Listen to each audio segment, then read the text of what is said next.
The greatness of a community is most accurately measured by the compassionate actions of its leaders and volunteers.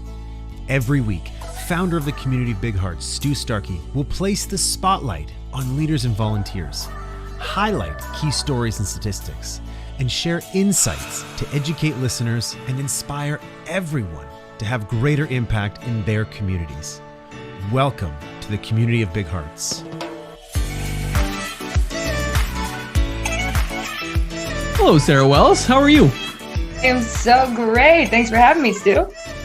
I am so excited to have you, and even more excited to have you on this fine Olympics opening day today. I know. What are the chances? I'm wearing my jersey and my badge here to commemorate my favorite day in the quadrennial. You and me both. I love it. Sarah, we're just starting our new season, and our theme for this season is all things great start with somebody with passion. And I heard your story and I thought, man, that's Sarah, someone with a tremendous amount of passion. So listeners, Sarah is an Olympian. She is a Pan American silver medalist. She is an amazing race contestant, and now she is the founder of an initiative called Believe, impacting the youth around North America. Did I miss anything, Sarah? Look, I think that feels good. That feels good. I got you and my mom as my hype people. Anytime, I'm there for you. So why don't you tell us a little bit about Believe, the Believe initiative? Yeah, so Believe Initiative has been my focus kind of while I was wrapping up my career, even while I was still in sport, but then especially now once I've retired. And the whole program is to help youth become more resilient leaders through project-based learning. And so our programming has student-led chapters all across North America. And we find an incredible chapter head who is a student. We train them, and then they have a chapter of peer students where that we give them the lessons to run different programming to help them build their leadership skills. And then every single one of those members of the chapters do a Believe Passion Project. And the Believe Passion Projects connect a passion they have with a problem that they want to solve. And they use their passion to solve a problem and ultimately build self-belief through action.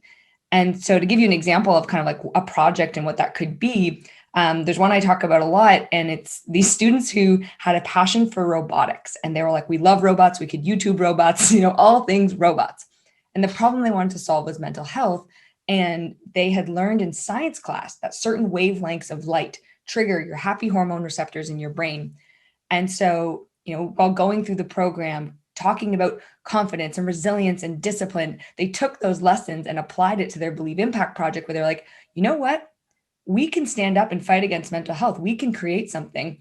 And so they reached out to their science teacher to help them make this. And they made a robot light that would only emit those certain wavelengths of light that would then ultimately, when someone turned it on and had this like robot nearby, that it would help fight depression and anxiety by triggering those happy hormone receptors in their brain.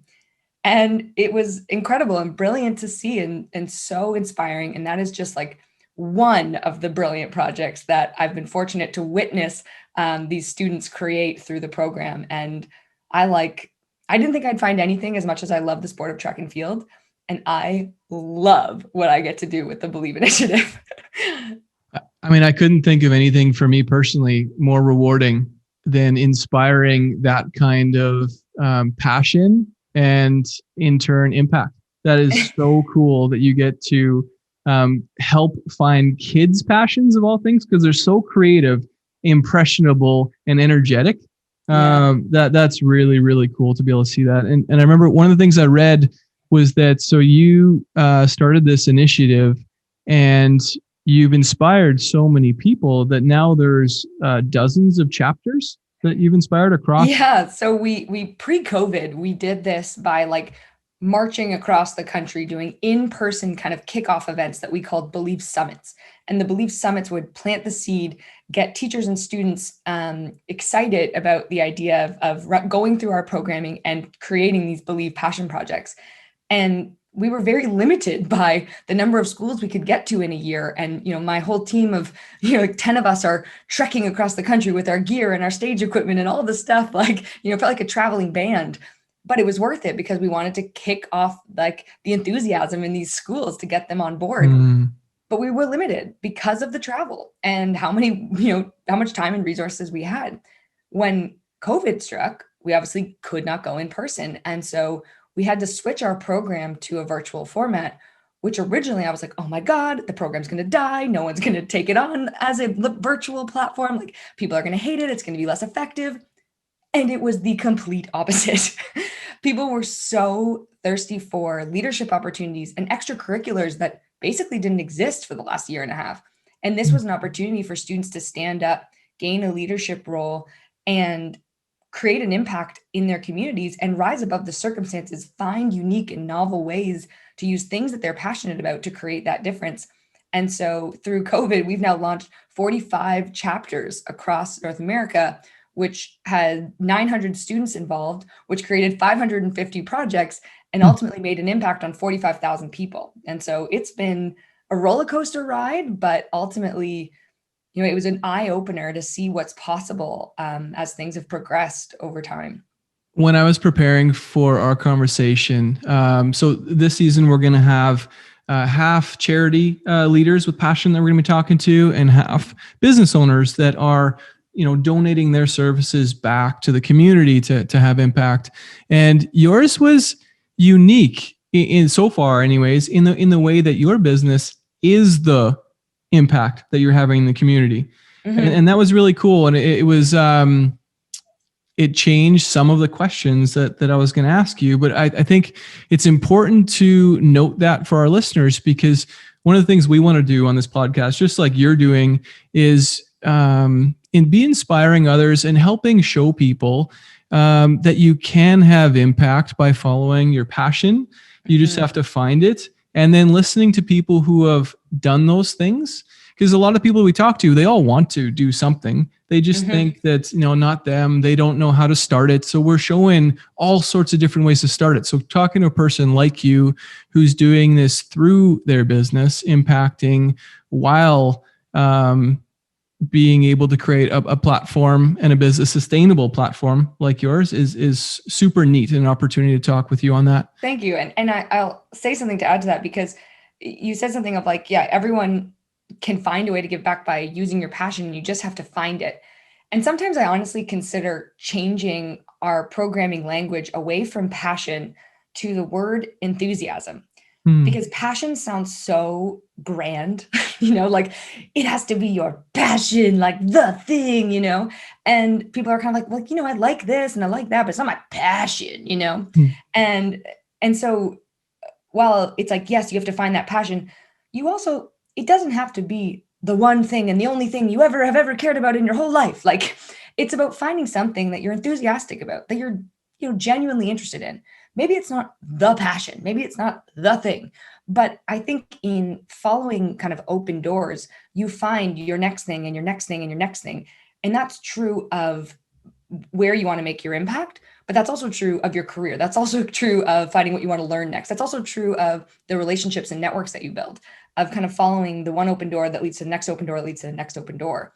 And I think that's what I love about what we get to do with these young people, is show them what's possible.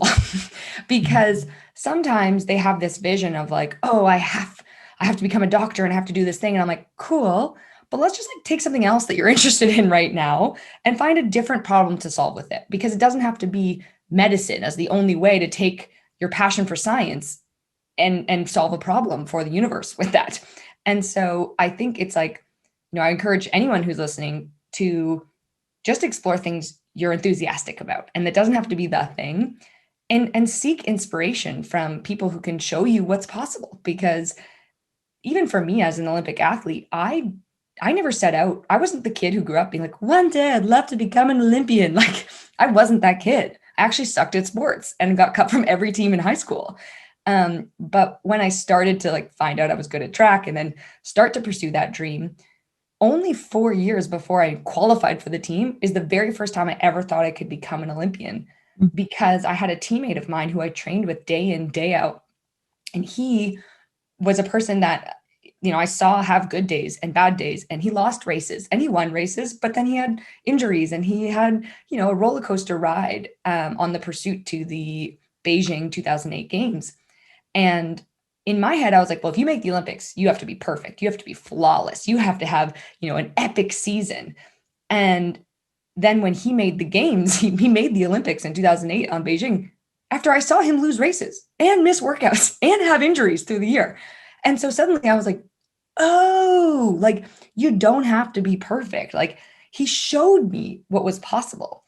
And I think much like, finding your passion, it's like, that's the perfect season we think about, where it's like, it's put on this pedestal, this like triumphant thing, when it can actually be just the things you're enthusiastic. It does not have to be perfect, and follow those doors and find someone to show you what's possible.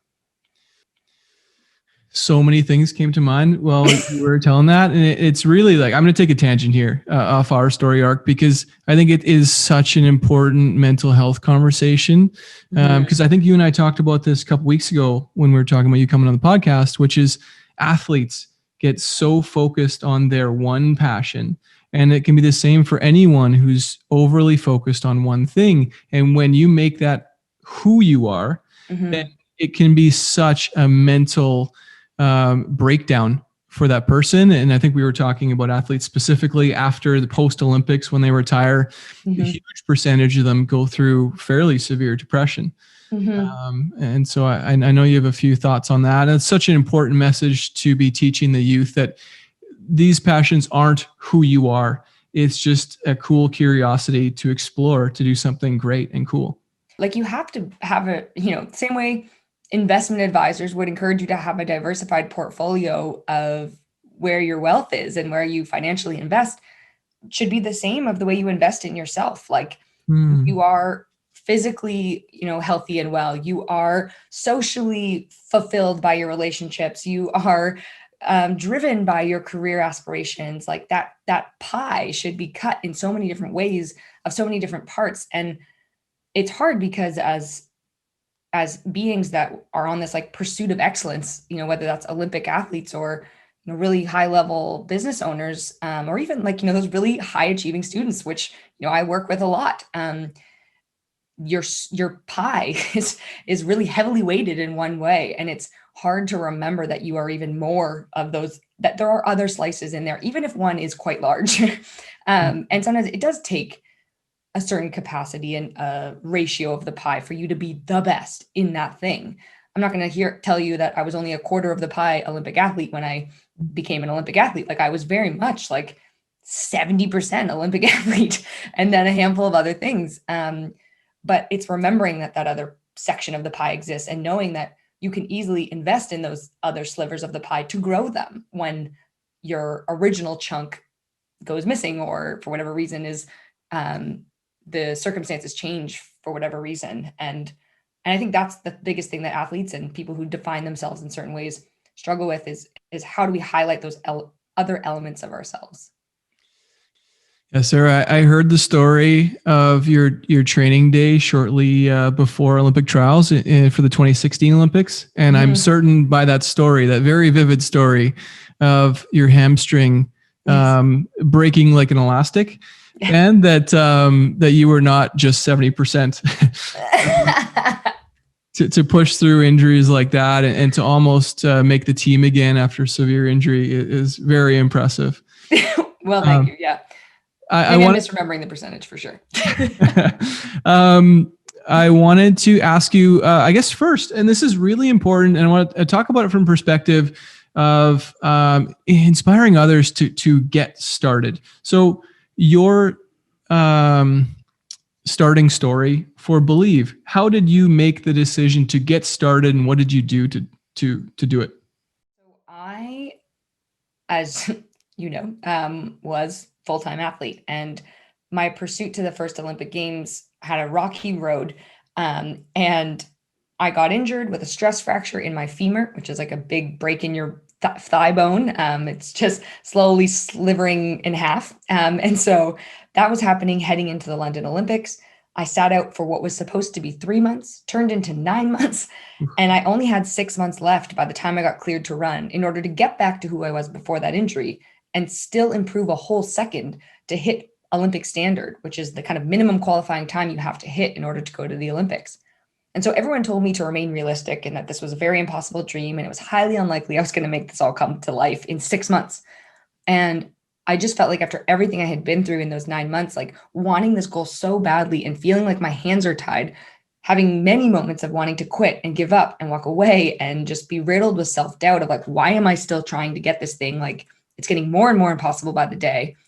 And after getting through that and getting back up every day and pushing through, I was like, you know what? If anyone can do this, it's me. And so on my first day back to training, I got the word believe tattooed on my wrist. And I said, when I make the Olympic Games, I'm going to put the rings underneath here. And, skip over because we only have so much time. 6 months later, I make the Olympic Games and I finished that tattoo and I put the Olympic rings underneath the believe exactly where I said I would. And so I saw the power of believing in yourself. And I'm like, holy moly, like, why doesn't anyone tell you this? And it's like, oh, wait, they do all the time. But you just like let it go in one ear and completely out the other because we think it's like light and fluffy for people who have their head in the clouds. And you're like, yeah, sure. Like, exactly. And so I started on this mission of like, okay, I want to showcase this story, tell other people about it. So that way it shows them what's possible and encourages them that like, this isn't just fluffy. Like I saw it work and I saw it work quickly in 6 months. And I was doing that kind of on the side of, I was still a very full-time athlete, but I was dabbling in this world of speaking and workshopping and like doing all these different things.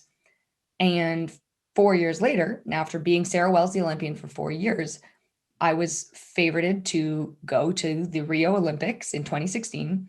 And because I had just come off winning a Pan Am Games silver medal, I was also being talked about as a medal hopeful. And I was on billboards all across the country and we launch a clothing line with winners and we like do all this exciting stuff and I'm doing all this media and it's exciting, but it's also so much pressure and stress.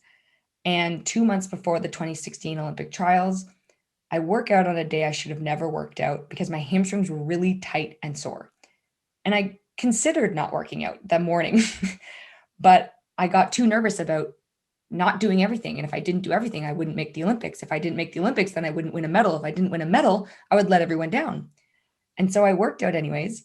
And as you have just kind of given everyone the small seed planted of what happens, my hamstring explodes and rips an inch tear.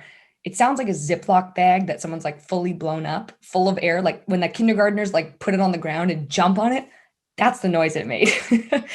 And of course, like I'm laughing about it now, but I was devastated because I knew it was bad and I knew it was going to be really challenging to get back up to shape for Olympic trials that were like around the corner. And so somehow I go from medal hopeful to like, please let my hamstring be in full shape, like please take the hole out of my leg. And I knew that top 3 make the Olympic Games. As a 4-time champion, I was like, okay, I just have to get top 3 and I should have some wiggle room here. I give the race everything I have. And in the end, I get 4th. And I missed qualifying for my second Olympics by half a second. And I quit sport because I'm convinced I've been lying to people for 4 years now. Because previously I believed in myself. I got back up. I did all the right stuff and I made my goal and I had the triumphant finish and it worked and it was awesome.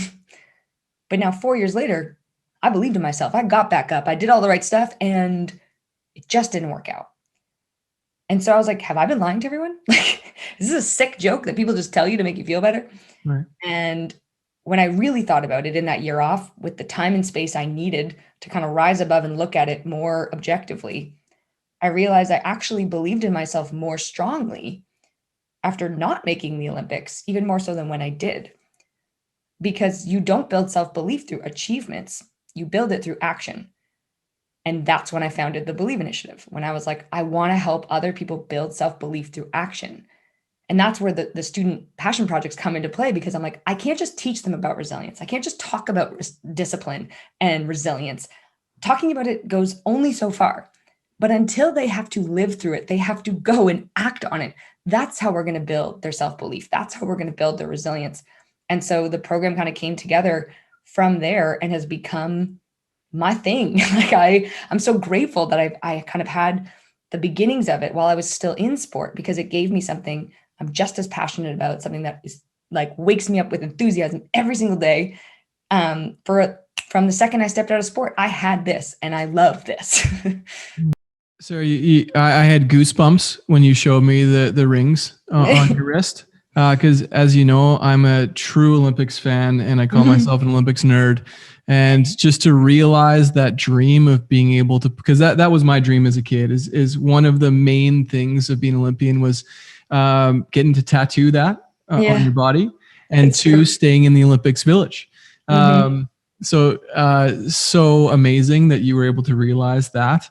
And then I went from goosebumps to cringing and in severe pain listening to you talk about your hamstring, the dream actually being crushed or just not quite making it and being a favorite. And so in that moment, how did you change your perspective? By the way, I'm throwing out most of my questions that I had. That's fine. It's too interesting to talk about. So how did you shift your perspective to get back to believing in yourself and starting this initiative?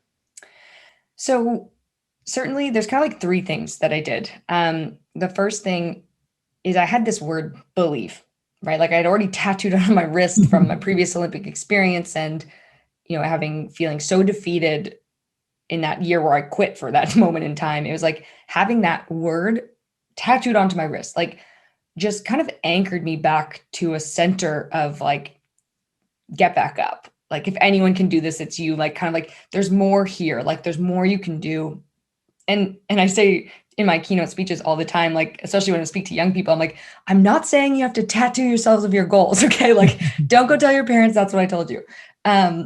But finding a word and a mantra, or maybe it's an object or a thing or a quote or something, and write it down, like make it your phone background screen, make it your laptop display, like somewhere where you bump into it. So that way, when you're really down, like it can be really hard to pull yourself out of there. And it's just like the exposure to the positivity, almost like constantly bumping into it. It's just brick by brick, inch by inch kind of helps pull you up from that dark place. And for me, it was that word believe. The second thing that I encourage people to do is to keep a journal and a log. And every time I say this, especially to corporate audiences, I feel like I watch them roll their eyes. But I'm like, keep a journal, because what they envision me talking about when I say that is like, dear diary, today was so great. And like, that's not what I'm asking everyone to do. But certainly keeping a log of like progress, things you're working on, things you've done that week that you're like proud of. And it can be simple and bullet pointed. And I did mine every day, but you could do yours like every week. And I wouldn't go any longer than like once a month, because otherwise you can forget about some of the things you accomplished. But keeping that journal and that log is a great way to, again, almost build up that confidence, bring you back out of that dark place, because our brains can be really good at telling us a story that's not true, where you have a bad day at work, a bad workout, a bad conversation with a colleague or peer or partner, and you're like, oh my God, this is terrible. Everything about this is terrible. I'm terrible. This is terrible. I'm never going to get back to normal. Like everything is awful. And certainly for me, like on those bad workout days, I would get into that spiral down, and I could look back at my journal and my log and be like, okay, today sucked. Today sucked. But has it been a bad week? No. Has it been a bad month? No. Look how far I've come. Look at the things I've worked on and who I've become over this time. And so, you're not just trying to make yourself feel better. It's qualitative science. Like you can look at the progression. And so finding that and keeping that is a great way to keep pushing forward in those dark moments. I love asking my guests what obstacles are they going through or have they gone through, and we've talked about a good few of yours that are truly inspirational. And the important message I'd love to take from this for the listeners and myself is that, like, successful athletes, successful people, they all go through obstacles as well. Mm-hmm. It's just, if I echo your message, is how you believe in yourself through those obstacles is really the most important on how you get yourself back up. Yeah, I actually finish every keynote with this quote. And it's like, if you guys remember nothing else of this podcast, like just remember this. Hard work won't always lead to success. Because like you said, Stu, there's going to be obstacles. Sometimes there's things that just don't go your way. Circumstances that you could have never predicted come up. So unfortunately, hard work doesn't always lead to success, but being resilient and having that self-belief will always lead to another opportunity for success. So, again, if you remember nothing else, just remember hard work won't always lead to success, but being resilient will always lead to another opportunity for it. That's beautiful. I can tell. So producer Ryan is a resiliency specialist, and teaches lots of corporate people and others the really specific details in resiliency. And I know he's very proud of the initiatives that you're doing and spreading the good word to the youth out there. And what an amazing message to be spreading, because exactly the results are not what define you. It's the progress and the learning that you keep yourself open to that feels the best long term. Certainly. Yeah. I'm keeping an eye on the clock here. I think I got one or two more questions for you. What are your goals for the future for this program? Where do you see it going? So we have a goal, like the amount of growth we've seen. We piloted this with just 12 schools like a year ago. I'd be like, okay, can this program work online? Can we do this? And we went from 12 to 45 in half a semester, because in the fall we did 12 and in the spring we did 45. And so my goal in the fall is to have 100 chapters, chapters across North America. And then in 3 years, because I've been telling everyone who will listen to me, I want to be in 1,000 schools in 3 years. That is the mission. And it sounds crazy because we're only in 45 right now, but you know what? No one else sounds crazy? Trying to make the Olympics off 6 months and a year of sitting around. So you got to believe. Yeah, I feel like it's possible. That's awesome. And we're spreading the good word for you, and we'll continue to do that here on this podcast. Thank you so much. And I think we're firmed up to sponsor the Believe conference coming up. What's the date? Yes, August 6th and 7th, we're running a free virtual conference for high school students where we're talking about evolving and how do you develop your elite level leadership. So we have corporate executives from Sony Music, Twitter, RBC Royal Trust, and also a Food Dudes international chef on our corporate panel. And then we have an entire panel of Olympians that are coming to talk about that. And we even have some athletes who will be days off of their competition in Tokyo coming out for the event. So super exciting. And yeah, we're lucky to have Two Small Men as a sponsor, and looking forward to having the students gather the skills and the impact we hope to create those 2 days. Proud to be a part of it. And can any high school student still sign up for this conference? Any high school student. It will be open until an hour before the conference kicks off. And so you can go check that out. It's at believeinitiative.com and just hit the conference tab, and there's the registration link right there. Awesome. As you know, our last question for all of our guests, we're going to ask you as well, which is, Sarah Wells, what is the kindest thing anyone has ever done for you? Okay. So when you told me that this question was going to be asked originally, I didn't know what I was going to say. And then when I remembered what I want to say, I'm like, how was this not the first thing that came to mind? So the Canadian government does provide some sport funding for athletes as they're pursuing their Olympic careers, but it's not very much. It's quite minimal. And because of that, I had to also rely on our Athletics Canada funding. So it's like your sport federation funding as well, to try to just like literally get by, like not live extravagantly, but like literally try to like get meals. And when I got injured and my femur was stress fractured and I still wanted to make this Olympic Games, I had yet to make an Olympic Games. This is potentially rude and being mean to the federation, but the sport federation pulled my funding and they took it away. And so suddenly I had almost like no means I couldn't work because I'm training full time. I'm also wrapping up my final year of university, juggling that at the same time. So I'm paying for school. I have no money to pay for sport and travel and all these different things, and I have no money to do so. And unfortunately, this was during the 2008 kind of crisis where the whole US bank crash. And so my parents actually both lost their jobs. And so I was in a super tight spot and I didn't know what to do. And I knew if I tried to get, somewhat of a part-time job and get enough hours, I was now going to be sacrificing the hours I needed to be on the track or recovering or whatever. And my oldest sister, very kindly, this is why it's one of the kindest thing ever, signed off for a loan with like her as prime, whatever sign off person, for $25,000, I believe it was. Amazing. Nearly like $25,000 or $30,000, took out a loan for me to pursue my dream. And, of course, the plan was for me to pay her back, but she was on the hook for that. If I couldn't, or for whatever reason, she was on the hook for that. And without even a question, she was like, yeah, I'll do that. It's fine. And really, because of that, I was able to float through that rough patch and make it to the Olympic Games, and then then find more corporate sponsors. And then because I had more corporate sponsors, I was able to pay her back. And then ultimately kind of was able to continue my career. But had that moment have gone any differently, who knows? Like I might not have made the Olympics. And if I didn't make the Olympics, I might not have found out about believing in yourself. And I didn't find out about believing in yourself, I wouldn't have started this initiative. And if I didn't start this initiative, I don't know where I'd be right now. And so, yeah, like my sister and all my siblings, like I'm sure everyone feels this way about their siblings, but I genuinely feel like I have the best siblings in the world. And my eldest sister, who's the one who signed off on that loan to make it possible, has really set the stage for the relationship I have with them. And it comes up time and time again in who I am from my younger brother, who my other sister is from me, and Athena, who is my oldest sister.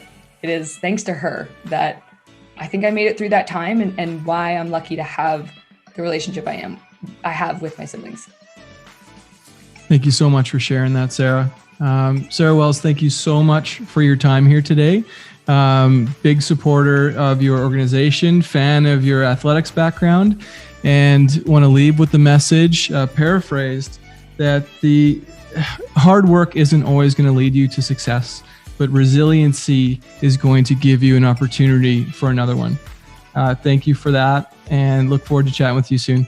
Thank you so much, Stu.